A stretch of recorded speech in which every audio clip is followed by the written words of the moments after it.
Good evening students.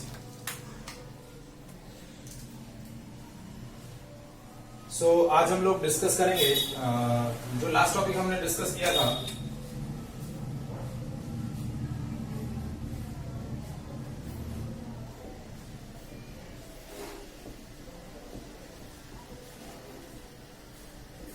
Moving coil galvanometer and the torque acting on a current carrying coil, उसी से related आज मैं कुछ numerical discuss कर रहा हूं।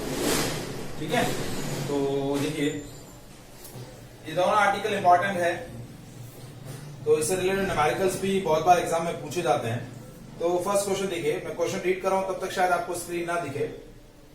फर्स्ट क्वेश्चन है, a uniform magnetic field of 3000 Gauss,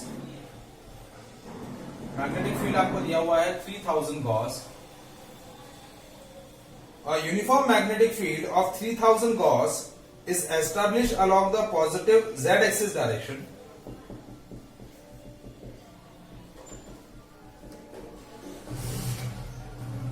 A rectangular loop of side 10 cm and 5 cm carrying a current of 12 ampere. And what is the torque acting on the loop in the different cases shown in a figure?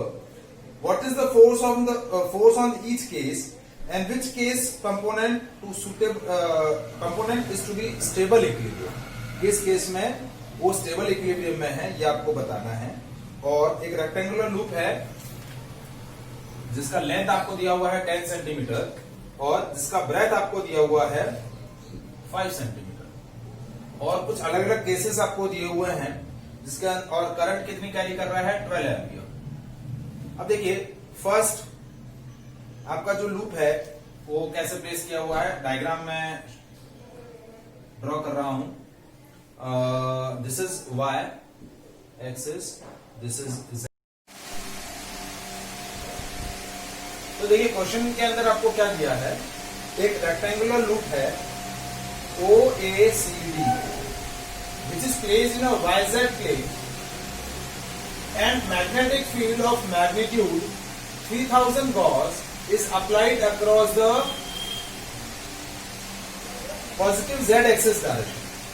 तो आपको question पूछा है, what will be the magnitude of torque experienced by this rectangular loop? ये rectangular loop कितना torque experience कर रहा है ये आपको बताना है। What is the force, force कितना होगा वो बताना है, और किस पर्टिकुलर इस कंडीशन में वो स्टेबल इक्विलिब्रियम में है या नहीं है, तो वो कंडीशन बतानी है कि ये स्टेबल इक्विलिब्रियम में है या नहीं। तो देखिए टॉर्क क्या होता है, टॉर्क का एक्सप्रेशन हमने अभी डेराइव किया था लास्ट सेशन के अंदर। Tau is equal to m into B. M क्या होता है, मैग्नेटिक मोमेंट, और बी होता है मैग्नेटिक फील्ड। एम क्या है, मैग्नेटिक मोमेंट। तो एम इज मैग्नेटिक मोमेंट, और मैग्नेटिक मोमेंट का वैल्यू होता है n इंटू आई इंटू ए। ये होता है मैग्नेटिक मोमेंट का न्यूमेरिकल वैल्यू। ठीक है, इसका मॉडुलस क्या होगा, n इंटू आई इंटू ए। अब इसके अंदर नंबर ऑफ टर्न्स एक ही है, करंट कितनी कंसिस्ट कर रहा है 12, एरिया लेंथ इंटू ब्रेथ, तो लेंथ है 0.1 और ब्रेथ है 0.05, क्योंकि लेंथ आपको 10 सेंटीमीटर दे रखी है, ब्रेथ आपको 5 सेंटीमीटर दे रखी है। तो एरिया हो जाएगा 60 into 10 to power minus, sorry magnetic moment हो जाएगा 60 into 10 to power -3, that is 6 into 10 to power -2 ampere into metre square. क्या हो जाएगा, एम्पियर इंटू मीटर स्क्वायर।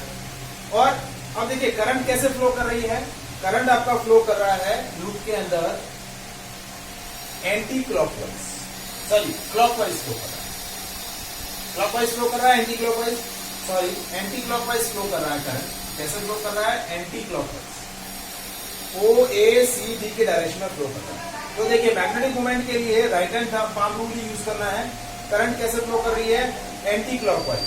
ये देखिए एंटी क्लॉकवाइज मैंने रोटेशन दिया, तो मैग्नेटिक मोमेंट आया perpendicular to the plane outward, क्या आया आउटवर्ड। तो मैग्नेटिक मोमेंट बाहर की तरफ होगा, ऐसे मैग्नेटिक मोमेंट ऐसे बाहर की तरफ होगा। देखिए ये वाइजेड प्लेन में है, तो मैग्नेटिक मोमेंट क्या होगा, मैग्नेटिक मोमेंट का मैग्नीट्यूड हो गया 6 into 10 to power -2 ampere into metre square, और अलोंग पॉजिटिव एक्स एक्सिस। क्योंकि देखिए ये वाईजेड प्लेन के अंदर है लूप, तो कौन सा एक्सिस परपेंडिकुलर होगा? X axis. तो पॉजिटिव एक्स एक्सिस की तरफ बाहर आ गए। तो इसका यदि मैं इसको लिखूं 6 into 10 to power -2 I cap, क्या लिख दिया? 6 into 10 to power -2 I cap. लेकिन पॉजिटिव एक्स एक्सिस डायरेक्शन में है तो आई कैप लिख दिया। अब मैग्नेटिक फील्ड कितना है? मैग्नेटिक फील्ड है 3000 गॉस, और वो भी के कैप, क्योंकि पॉजिटिव एक्स एक्सिस डायरेक्शन के अंदर है तो 3000 गॉस। अब 1 गॉस के अंदर होता है 10 टू पावर -4 टेस्ला, क्योंकि मैग्नेटिक फील्ड की ऐसा यूनिट होती है टेस्ला। तो मैग्नेटिक फील्ड हो गया 3000 इंटू 10 टू पावर -4 के कैप, यानी मैग्नेटिक फील्ड हो गया 0.3 के कैप, 0.3 टेस्ला के कैप। तो ये मैग्नेटिक फील्ड आ गया, ये मैग्नेटिक मोमेंट आ गया। अब आपको चाहिए टॉर्क। क्या चाहिए? Torque. Tau is equal to m cross b। Tau is equal to m cross b। तो m की वैल्यू क्या है? 6 इंटू 10 टू पावर -2, और मैग्नेटिक फील्ड है 0.3 I क्रॉस k। क्या है? I cross k। तो ये हो गया 6 3 जा 18, 18 into 10 to power -3 newton into metre. I cross K क्या होगा? आई क्रॉस के क्या होता है? जे कैप या minus J cap? It is minus J cap. I cross K क्या हो जाएगा? Minus J. के क्रॉस आई होता है J cap, I cross K क्या हो जाएगा? Minus J cap. क्या हो गया? Minus J cap. तो टॉर्क आपका किस डायरेक्शन में लगेगा? सॉरी, किस डायरेक्शन में? माइनस जे कैप किस डायरेक्शन में लगेगा? So it will experience the torque, और टॉर्क एक्सपीरियंस करेगा तो वो स्टेबल इक्विलिब्रियम में नहीं होगा, इक्विलिब्रियम में नहीं रहेगा। Is it clear? समझ में आया लॉजिक? कैसे हमने टॉर्क कैलकुलेट किया?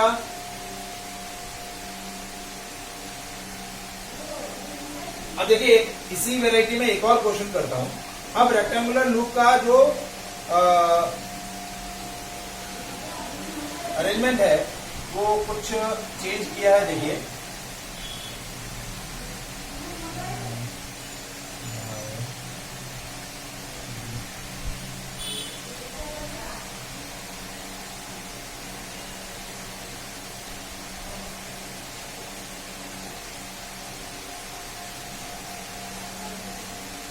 नेक्स्ट मैं अरेंजमेंट चेंज कर रहा हूं।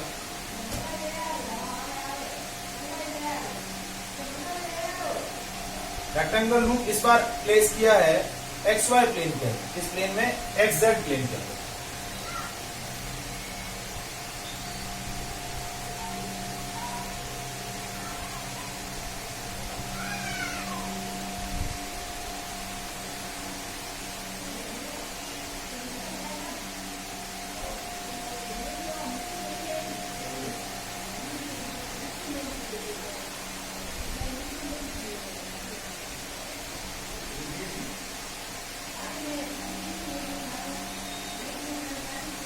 A, C, D, E ये लूप किस तरीके से प्लेस किया है?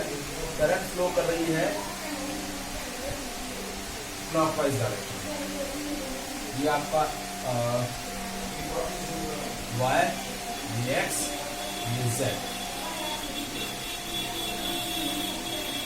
ठीक है, अब देखिए इस बार XZ लूप, XZ प्लेन के अंदर आपने क्या किया? रेक्टेंगुलर लूप को प्लेस किया है। तो देखिए टाउ आपका क्या हो गया?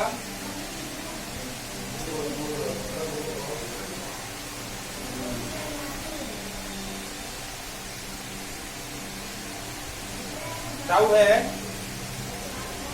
m cross b, magnetic moment देखिए, मैग्नेटिक मोमेंट का मैग्नीट्यूड तो है 6 × 10⁻² एम्पियर × मीटर स्क्वायर और मैग्नेटिक फील्ड का मैग्नीट्यूड है 0.3 टेस्ला। अब मैग्नीट्यूड सेम रहेंगे, अब डायरेक्शन, मैग्नेटिक फील्ड का डायरेक्शन आपका सेम रहेगा, वो हम के कैप ले सकते हैं, लेकिन मैग्नेटिक मोमेंट का जो डायरेक्शन है वो चेंज हो जाएगा। देखिए मैग्नेटिक मोमेंट क्या होगा 6 × 10⁻²। अब इसकी डायरेक्शन क्या होगी, देखिए ये एक्सजेड प्लेन के अंदर है, कौन से प्लेन के अंदर है, एक्सजेड प्लेन के अंदर, और करंट कैसे फ्लो कर रही है, क्लॉकवाइज, कैसे फ्लो कर रही है, क्लॉकवाइज। तो देखिए ये क्लॉकवाइज करंट, यदि मैं करंट का डायरेक्शन क्लॉकवाइज ले रहा हूं तो मैग्नेटिक मोमेंट आ रहा है perpendicular to the plane inward, क्या आ रहा है, perpendicular to the plane inward. अब ये एक्सजेड प्लेन के अंदर है, तो कौन सा एक्सिस परपेंडिकुलर होगा, वाई एक्सिस, तो वाई एक्सिस के अंदर है, तो ये हो जाएगा -j का। मैग्नेटिक मोमेंट की मैग्नीट्यूड है 6 × 10⁻² एम्पियर × मीटर स्क्वायर, लेकिन इसका डायरेक्शन क्या होगा, -j का, perpendicular to the plane inward. तो ये मैग्नेटिक मोमेंट आ गया। मैग्नेटिक फील्ड आपका क्या है, 0.3 टेस्ला के कैप, और ये 6 × 10⁻² एम्पियर × मीटर स्क्वायर -j का। तो टॉर्क हुआ m क्रॉस b, तो टॉर्क हुआ आपका 6 × 10⁻² × 0.3 -j कैप × k कैप, तो ये हो गया 18 × 10⁻³ j क्रॉस k।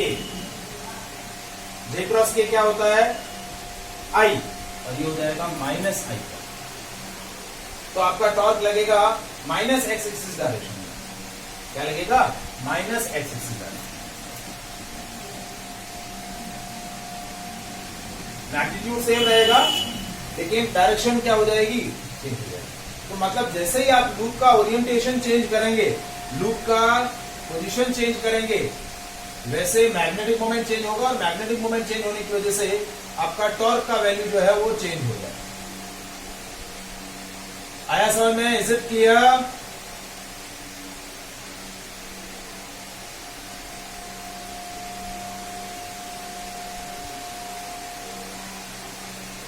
अब एक इसी वैरायटी के अंदर एक और लास्ट क्वेश्चन मैं डिस्कस कर लेता हूं, ठीक है।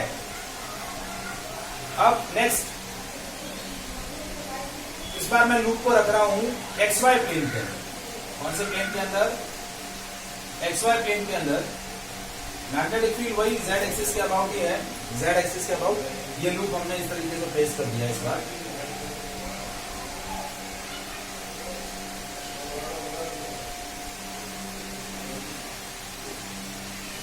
A B A C D E, ठीक है। और करंट कैसे फ्लो कर रही है, करंट फ्लो कर रही है क्लॉकवाइज। क्या करंट फ्लो कर रही है, क्लॉकवाइज फ्लो कर रही है। तो देखिए इस तरीके से इस बार लूप को प्लेस किया, ऐसे लूप को प्लेस कर दिया हमने। इस बार A C D ये लूप है, ठीक है। तो मैग्नेटिक मोमेंट वही 6 × 10⁻², मैग्नेटिक फील्ड 0.3 टेस्ला के कैप। बट अब मैग्नेटिक मोमेंट की डायरेक्शन 6 × 10⁻² एम्पियर × मीटर स्क्वायर। अब आपका ये XY प्लेन के अंदर है, और करंट कैसे फ्लो कर रही है, क्लॉकवाइज। तो मैग्नेटिक फील्ड आएगा perpendicular to the plane inward, perpendicular to the plane inward. तो अब आपका XY प्लेन के परपेंडिकुलर एक्सिस कौन सा हुआ, Z एक्सिस, और Z एक्सिस इनवर्ड है तो -k का, क्या आया, -k। तो मैग्नेटिक मोमेंट आया 6 × 10⁻² एम्पियर × मीटर स्क्वायर -k का। तो अब आपका टॉर्क देखिए m क्रॉस b, तो टॉर्क आया 6 × 10⁻² × 0.3 -k cap cross k cap. तो k क्रॉस k 0 होता है, so it will never experience the torque. ये रेक्टेंगुलर लूप कोई भी टॉर्क एक्सपीरियंस नहीं करेगा, क्योंकि k क्रॉस k 0 होता है। तो इस केस के अंदर आपका लूप जो है वो स्टेबल इक्विलिब्रियम में है, क्योंकि it doesn't experience any torque. तो इस केस में टॉर्क 0 आया, k क्रॉस k। तो जैसे ही आप लूप, मेरा कहने का जो समझाने का जो मेन जो लॉजिक है वो क्या है, जैसे ही आप लूप का ओरिएंटेशन चेंज करेंगे मैग्नेटिक मोमेंट का डायरेक्शन चेंज होगा, मैग्नेटिक मोमेंट का डायरेक्शन चेंज होगा तो आपका टॉर्क का वैल्यू, उसका ओरिएंटेशन भी चेंज होगा। Is it clear?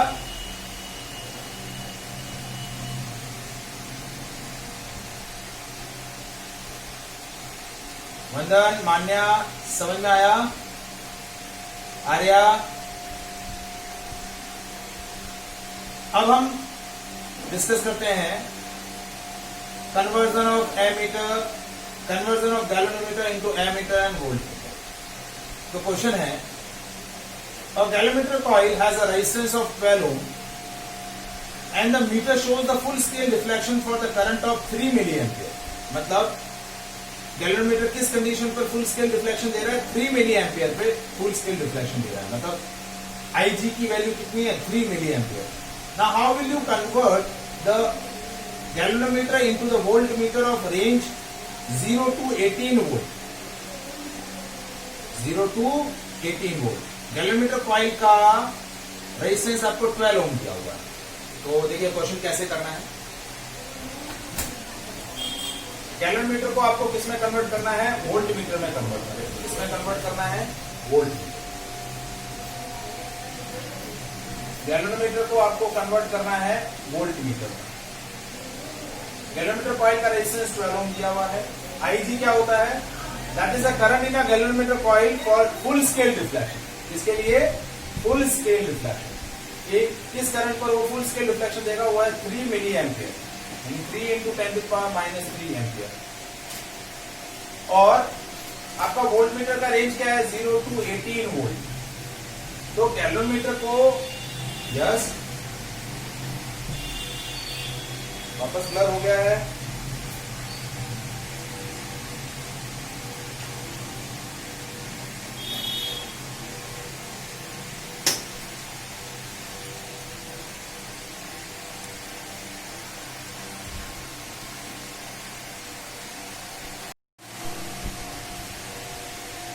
So galvanometer को वोल्टमीटर में कन्वर्ट करने के लिए गैल्वेनोमीटर के साथ एक हाई रेजिस्टेंस हम सीरीज में कनेक्ट कर लेंगे। तो ये अरेंजमेंट आपका क्या बोला जाएगा? वोल्टमीटर। ये क्या बोला जाएगा? वोल्टमीटर। तो अभी हमें इस R की वैल्यू कैलकुलेट करनी है। तो R की वैल्यू क्या होगी? R is V/IG minus G। देखिए V का वैल्यू ये है 18 वोल्ट। जिस रेंज के अंदर आपको वोल्टमीटर कन्वर्ट करना है, IG की वैल्यू दे रखी है, और तो R का वैल्यू हो जाएगा 18 डिवाइड बाय 3 into 10⁻³ माइनस 12 हो गया ये 6। तो R की वैल्यू हो गई 6000 माइनस 12, ये हो गया 5988। तो आप 5988 ओम का एक हाई रेजिस्टेंस यदि पैरेलल में कनेक्ट करेंगे, सॉरी सीरीज में कनेक्ट करेंगे गैल्वेनोमीटर कॉइल के साथ, गैल्वेनोमीटर रेजिस्टेंस के साथ, तो ये कन्वर्टेड डिवाइस क्या बोली जाएगी? वोल्टमीटर। क्या बोली जाएगी? वोल्टमीटर। और आपका टोटल सर्किट का रेजिस्टेंस कितना हो गया? R नेट हो गया G प्लस R, यानी 12 प्लस 5988, ये वो कितना हो गया? 6000। कितना हो गया? 6000।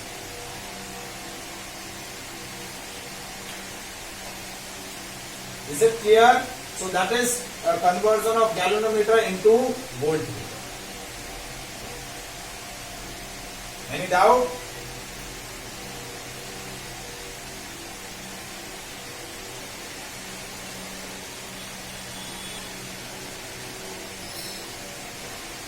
अब देखिए, अब इसी से रिलेटेड क्वेश्चन कर रहे हैं हम, गैल्वेनोमीटर का एमीटर में कन्वर्जन। गैल्वेनोमीटर का किसमें कन्वर्जन है? एमीटर में। तो नेक्स्ट क्वेश्चन देखिए, क्वेश्चन क्या है? A galvanometer coil has a resistance of 15 ohm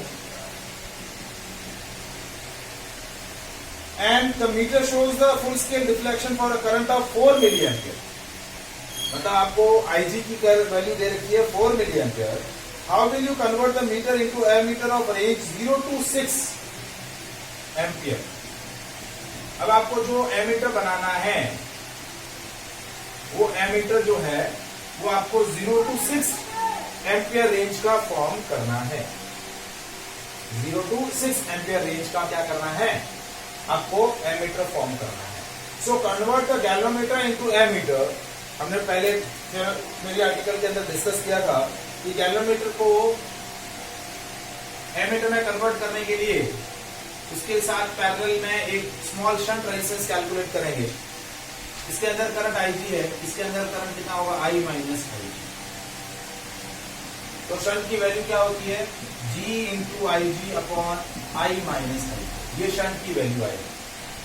अब देखिए IG आपका मिली एम्पियर में और I आपका एम्पियर में, इसको मिली एम्पियर में कन्वर्ट करना पड़ेगा। 6 एम्पियर में मिली एम्पियर कितने होंगे, 6000 मिली एम्पियर। कितने होंगे, 6000 मिली एम्पियर। 6 एम्पियर के अंदर मिली एम्पियर कितने हुए, 6000 मिली एम्पियर। ये क्यों किया, क्योंकि ये दोनों टर्म्स सब्ट्रैक्ट हो रही है। सब्ट्रैक्ट तभी होगी जब सेम यूनिट हो। तो देखिए S की वैल्यू कितनी आई, 15 इंटू IG की वैल्यू है 4। मैंने मिली एम्पियर ही रखा क्योंकि ये भी मिली एम्पियर में, ये भी मिली एम्पियर में और ये भी मिली एम्पियर। और 6000 माइनस 4, ये हो गया। S की वैल्यू होगी 60 डिवाइड बाय 5996। तो ये आपका शंट का वैल्यू आ जाएगा। तो इतना लो रेजिस्टेंस वैल्यू जब पैरेलल में क्या करेंगे, गैल्वेनोमीटर के साथ कनेक्ट करेंगे, तो ये कन्वर्टेड डिवाइस आपका क्या बोला जाएगा, एमीटर। क्या बोला जाएगा, ये डिवाइस क्या बोला जाएगा, एमीटर। इसको हम क्या बोल जाएंगे, ammeter. Is it clear?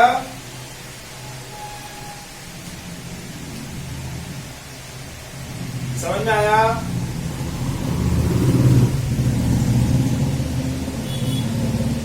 Any doubt in this part?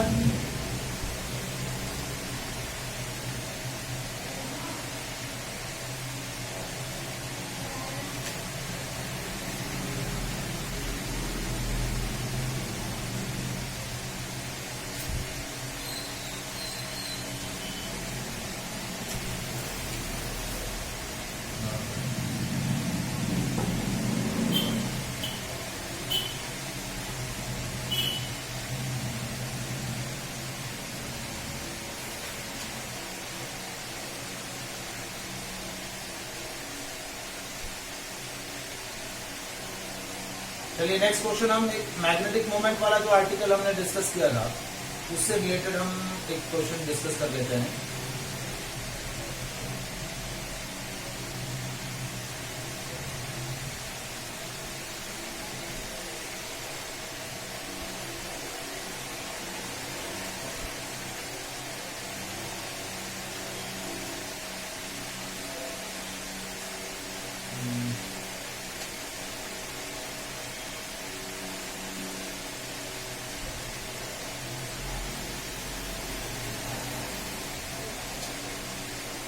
चलिए क्वेश्चन देखिए,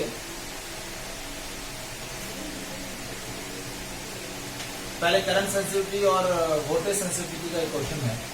to moving coil meters M1 and M2 have the following particulars. Radius resistance दिया हुआ है, नंबर ऑफ टर्न्स दिए हुए हैं, एरिया ऑफ क्रॉस सेक्शन दिया हुआ है और मैग्नेटिक फील्ड दिया हुआ है। और सेकेंड कॉइल का भी resistance, area, number of turns and magnetic field दिया हुआ है। ठीक है, और दोनों के लिए स्प्रिंग कांस्टेंट जो है वो आइडेंटिकल है। क्या है, आइडेंटिकल है। तो आपको बोला है determine the ratio of current sensitivity and voltage sensitivity of meter M2 and M1। दोनों की वोल्टेज सेंसिटिविटी और करंट सेंसिटिविटी का रेशियो आपको क्या करना है, कैलकुलेट करना है। तो कैसे करेंगे देखिए, पहला आपका मीटर 1 जो दिया हुआ है उसके अंदर पैरामीटर क्या दिए हुए हैं, R1 10 ओम दिया हुआ है, नंबर ऑफ टर्न्स आपको दिए हुए हैं 30, एरिया ऑफ क्रॉस सेक्शन दिया हुआ है 3.6 into 10 to the power -3 metre square और मैग्नेटिक फील्ड दिया हुआ है 0.25 टेस्ला। और सेकेंड मीटर के लिए आपको रेजिस्टेंस दिया हुआ है R2 14 Om, number of turns दिए हुए हैं 42 और एरिया ऑफ क्रॉस सेक्शन दिया हुआ है 1.8 into 10 to power -3 metre square और V2 है 0.5 टेस्ला, और दोनों के लिए स्प्रिंग कांस्टेंट सेम है, spring constant same for both. आपको कैलकुलेट करना है ratio of current sensitivity for both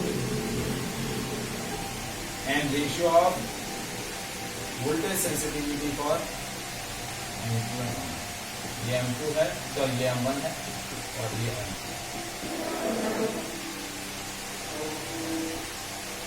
ठीक है, ये पैरामीटर्स आपको दिए हुए हैं। तो अब देखिए करंट सेंसिटिविटी क्या होता है, IS, ये होता है करंट सेंसिटिविटी। तो करंट सेंसिटिविटी क्या होता है, हाँ मान्या बताओ करंट सेंसिटिविटी क्या रहेगा।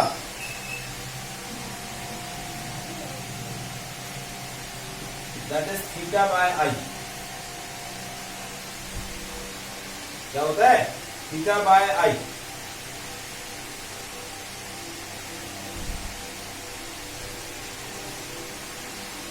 तो IS का formula number of turns, magnetic field और एरिया के टर्म्स में क्या होगा बताओगे। देखिए NiAB = C थीटा, तो थीटा बाय आई क्या हो जाएगा, NAB/C। क्या हो जाएगा, NAB/C। तो ये आ जाएगा NAB/C। तो IS1/IS2 ये हो जाएगा N1A1B1/C1 into N2A2B2 into C/C। C1 और C2 कैंसिल हो जाएंगे क्योंकि स्प्रिंग कांस्टेंट सेम दिए हुए हैं। N1A1B1/N2A2B2। तो ये हो जाएगा N1 की वैल्यू है 30, A1 की वैल्यू है 3.6 इंटू 10⁻³ B1 की वैल्यू है 0.25। ये हो जाएगा 42 इंटू 1.8 इंटू 10⁻³ इंटू 0.5। सॉल्व करें, कुछ भी नहीं दिख रहा है।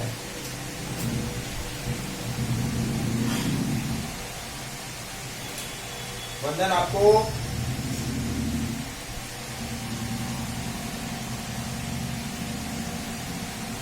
नहीं दिख रहा है।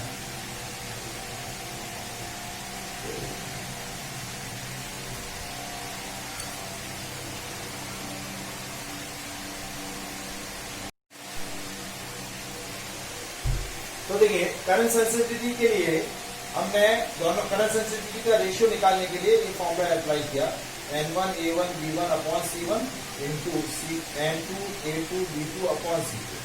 C1 C2 कैंसिल हो गए क्योंकि दोनों के लिए स्प्रिंग कांस्टेंट सेम था। अब ये रेशियो प्लेस किया तो अब इसको सॉल्व करें। 10⁻³ से -3 कैंसिल, ये 1 ये 2, ये भी 1 और ये 2, ये 2 से ये 2 कैंसिल। तो ये हो गया कैंसिल करें 6 से 5 और ये 7, रेशियो आ गया 5/7। रेशियो क्या आ गया 5/7। अब इनकी वोल्टेज सेंसिटिविटी का रेशियो निकालें तो वोल्टेज सेंसिटिविटी का रेशियो क्या आएगा, VS क्या होता है IS/R। तो VS1/VS2 IS1/IS2 into R1 into R2/R। देखिए रेजिस्टेंस इनवर्सली प्रोपोर्शनल। ये रेशियो आया आपका 5/7। R2 की वैल्यू है 14 और R1 की वैल्यू है 10। ये हो गया 1 और ये 2, ये 1 और ये 2 और 2 कैंसिल। वोल्टेज सेंसिटिविटी का रेशियो आया 1:1 और करंट सेंसिटिविटी का रेशियो आया 5/7। क्या आया 5/7। इज इट क्लियर, समझ में आया बेटा।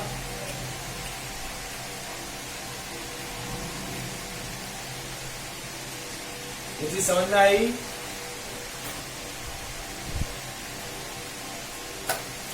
ठीक है, सो आज हम यहीं तक डिस्कस करेंगे। अब हमारे पास एक टॉपिक बाकी है इस चैप्टर के अंदर, और वो टॉपिक है हमारा amperes circuital law and its application. ठीक है, एक लास्ट टॉपिक इस यूनिट का बाकी है, बाकी आपका यूनिट कंप्लीट हो रहा है। ठीक है, इसके अंदर दो एप्लीकेशन है, magnetic field due to solenoid और टॉरॉइड, तो वो भी चेक कर लेते हैं। तो नेक्स्ट सेशन के अंदर मैं आपका ये चैप्टर फिनिश हो जाएगा। ठीक है,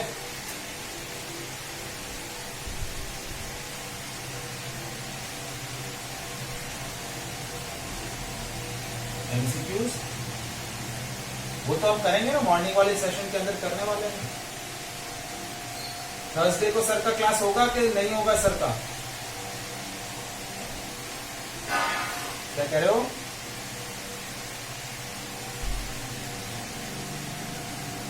वाइज डायरेक्शन में रोटेट हो रहा है। ठीक है, electron is revolve in a circular path of radius r and revolve with the velocity v। किस वेलोसिटी से रिवॉल्व कर रहा है? v वेलोसिटी से रिवॉल्व कर रहा है। तो हम क्या ले रहे हैं?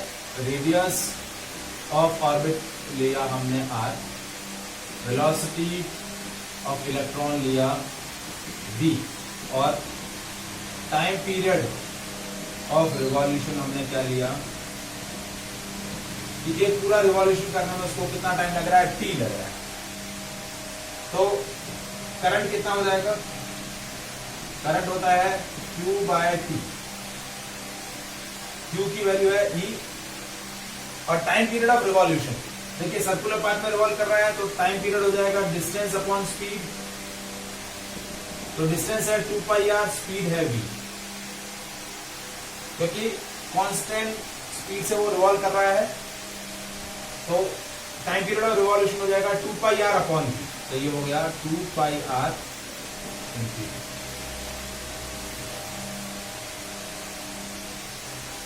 अब magnetic moment, magnetic dipole moment क्या होगा?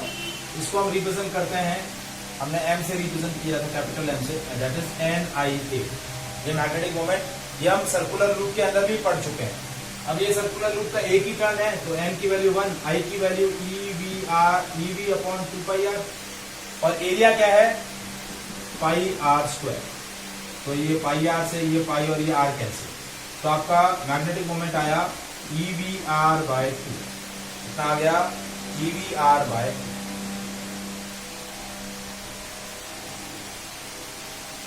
अब देखिए मैग्नेटिक मोमेंट एक वेक्टर क्वांटिटी है, तो मैग्नेटिक मोमेंट की डायरेक्शन कैसे आएगी? करंट का डायरेक्शन जैसा है, करंट का डायरेक्शन कैसा है? क्लॉकवाइज। कैसा है? क्लॉकवाइज। देखिए क्लॉकवाइज, ये क्लॉकवाइज, तो मैग्नेटिक मोमेंट कैसा होगा? Perpendicular to the plane inward. कैसा होगा? Perpendicular to the plane inward. तो ये हो गया आपका magnetic moment perpendicular to the plane inward, अंदर की डायरेक्शन। ये आपका मैग्नेटिक मोमेंट आ गया।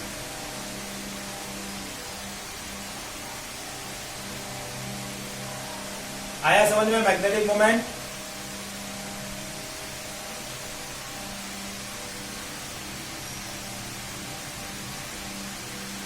अब इसमें एक छोटा सा पॉइंट और है कि हाउ दिस मैग्नेटिक मोमेंट और magnetic dipole moment is relate with the electron angular momentum of electron, कि ये मैग्नेटिक मोमेंट किस तरीके से एंगुलर मोमेंटम से रिलेट हो रहा है। How it will be relate with angular momentum of electron. देखिए इलेक्ट्रॉन कैसे रिवॉल्व कर रहे हैं? Anti clockwise. इलेक्ट्रॉन कैसे रिवॉल्व कर रहे हैं? Anti clockwise. तो एंगुलर मोमेंटम ऑफ इलेक्ट्रॉन क्या होगा? देखिए मैग्नेटिक मोमेंट आ गया EVR बाय 2 और perpendicular to the plane inward cross. अब एंगुलर मोमेंटम क्या होगा? एंगुलर मोमेंटम ऑफ इलेक्ट्रॉन, इसको हम रिप्रेजेंट करते हैं कैपिटल L से। Capital L is MVR। क्या हो जाएगा? MVR। ये एंगुलर मोमेंटम। तो देखिए VR की जगह हम क्या रख सकते हैं? हमें रिलेशन निकालना है मैग्नेटिक मोमेंट और angular momentum. Relation between L and capital L। अब एल की डायरेक्शन क्या होगी? एल की डायरेक्शन, इलेक्ट्रॉन कैसे रिवॉल्व कर रहे हैं? इलेक्ट्रॉन रिवॉल्व कर रहे हैं क्लॉकवाइज, सॉरी एंटी क्लॉकवाइज। तो देखिए एंटी क्लॉकवाइज ऐसे, ये एंटी क्लॉकवाइज, तो perpendicular to the plane outward, तो एंगुलर मोमेंटम ऐसे हुआ।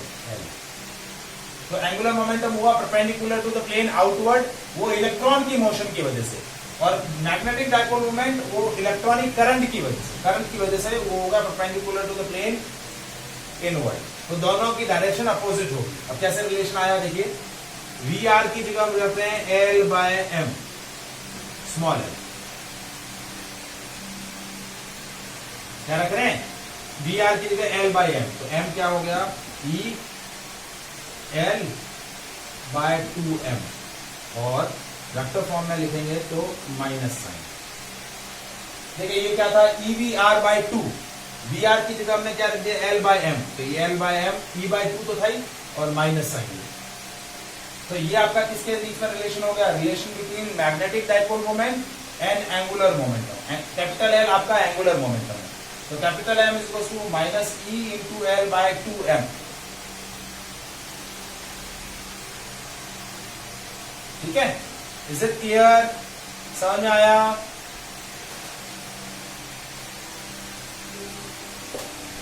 Any doubt? अब देखिए बोर्स के पॉस्टुलेट के अंदर एक चीज बताई थी कि एंगुलर मोमेंटम जो होता है वो क्या होता है? NH/2π का इंटीग्रल मल्टीपल। तो इस L की जगह यदि मैं क्या रख दूं? NH/2π, क्या रख दूं? NH/2π, n की वैल्यू 1 रखूं तो ये क्या हो जाएगा? EH/4πm, n की वैल्यू 1 रखी तो ये हो गया EH/4πm। ये आपका मैग्नेटिक डाइपोल मोमेंट आ गया इलेक्ट्रॉन का पहली ऑर्बिट के अंदर। मैग्नेटिक डाइपोल मोमेंट क्या आया फॉर्मूला इसका? Capital M is equal to EH/4πm। और ये सारे पॉइंट्स जो हैं, ये सारे जो एक्सप्रेशन के अंदर सारे वेरिएबल जो है वो सारे कांस्टेंट है। क्या है? कांस्टेंट। E भी कांस्टेंट, H भी कांस्टेंट, 4 भी कांस्टेंट, 5 भी कांस्टेंट और M भी constant. M mass of electron है, E चार्ज ऑफ इलेक्ट्रॉन है, और इसकी वैल्यू कितनी होती है? 9.27 into 10 to the power -24 ampere into metre square. और इसी को हम क्या बोलते हैं? Bohr magnetron. क्या बोलते हैं? Bohr magnetron. ये क्या बोला जाता है? Bohr magnetron. तो दो रिलेशन याद रखना है, एक तो ये वाला कि M is equal to -E/2m into L, एक ये रिलेशन याद रखना है, और दूसरा ये EH/4π। Is it clear?